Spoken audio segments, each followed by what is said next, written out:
ఈ మాత్రానికి ఇంత బాధపడాలా? వాసు మాత్రం నా బిడ్డ కాడు. తల్లి తిట్టు బిడ్డకు తగలదలే. పోని వాడిని ఇప్పుడే పిలిచి ఆశీర్వదిస్తాను. అంతేకాదు, ముందు దాని క్షమాపణ కోరు. నన్ను మన్నించక్క. మన్నించడానికి ఏముందిలే అమ్మా. ఇంకే పాలు తాగు.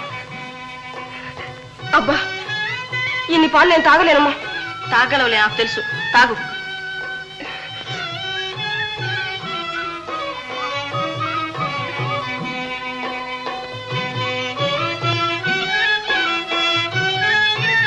చూసి నువ్వు వెంటనే వాసును పిలిచి వాడిని ఆశీర్వదించు. అట్లాగే.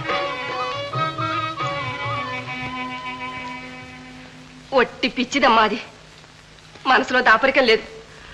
ఒక్కొక్కసారి దాని మాటలు నాకే కష్టంగా ఉంటాయి. కానీ ఒక్క పూట కనుక అది కనపడకపోతే నాకు మతి పోతుందనుకో. అంతే కదక్క, నాకు తెలీదు.